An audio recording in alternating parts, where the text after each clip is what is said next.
চিংড়ি মাছের মালাইকারির সাথে বাঙালির আবেগটা বরাবরই একটু অন্যরকম। উৎসব হোক কিংবা ঘরোয়া আয়োজন, মাছের স্পেশাল আইটেম হিসেবে চিংড়ি মাছের মালাইকারি খাবার টেবিলে থাকাই চাই।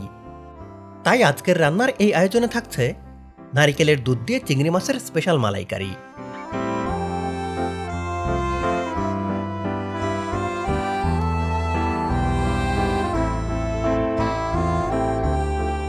তাহলে দেরি না করে শুরু করছে রান্নার আয়োজন।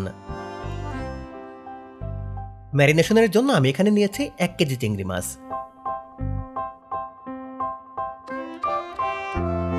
তাতে আধা চা চামচ লবণ, আধা চা চামচ হলুদ গুঁড়ো এবং আধা টেবিল চামচ লাইট সয়া সস দিয়ে ভালো করে মেখে 30 মিনিটের জন্য ম্যারিনেশনে রেখে দিব।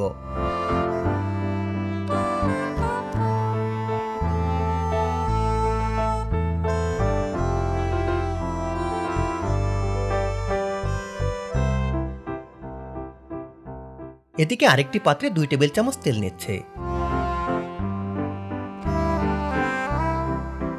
তেল গরম হলে তাতে কুচি করে কাটা আধা কাপের মতো পেঁয়াজ এবং 8-10টার মতো কাঁচামরিচ দিয়ে নরম করে ভেজে নিচ্ছে।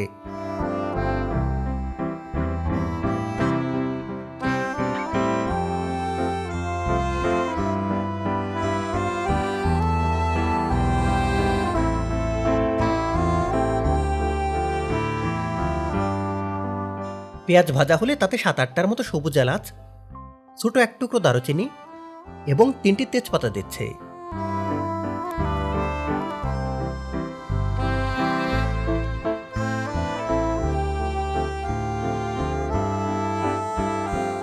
নেড়ে চেড়ে তাতে আধা টেবিল চামচ রসুন বাটা এবং 1 চা চামচ আদা বাটা দিচ্ছে।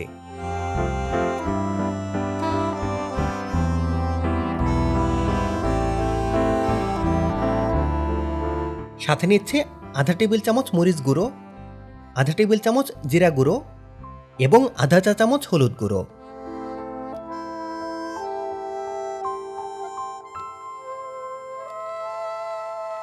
এক চা চামচ বা স্বাদ মতো লবণ এবং অল্প পানি দিয়ে মশলা ভালো করে কষিয়ে নিচ্ছে।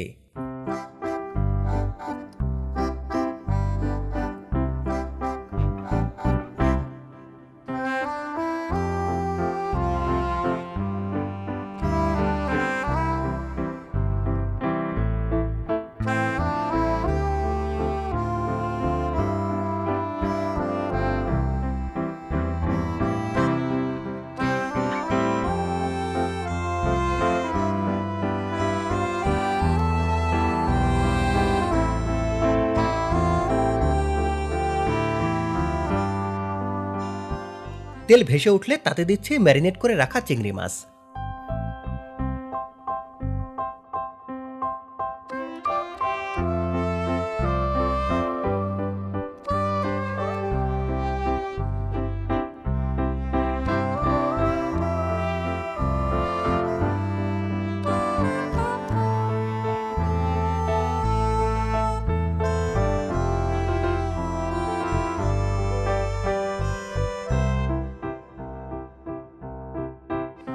ঢাকনা দিয়ে ঢেকে 3 মিনিট রান্না করে নিচ্ছে।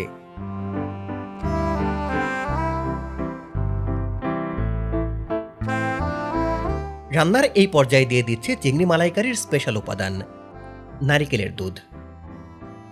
এই নারিকেলের দুধ আমি ঘরে তৈরি করে নিয়েছি।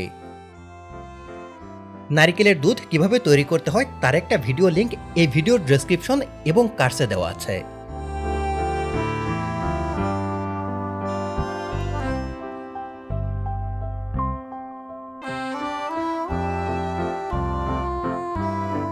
পাত্রে দুধ দেওয়ার পর পাত্র ঢেকে 4 থেকে 5 মিনিট রান্না করে নিচ্ছে।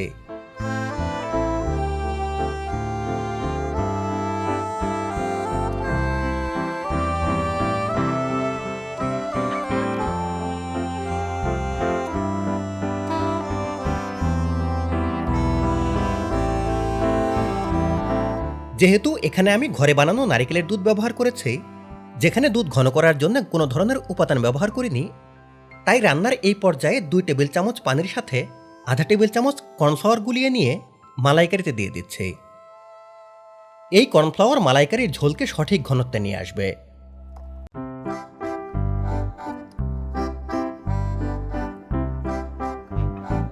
কর্নফ্লাওয়ার দেওয়া মেশানো পানি পাত্রে দেওয়ার পর নেড়েচেড়ে নামিয়ে নিচ্ছে।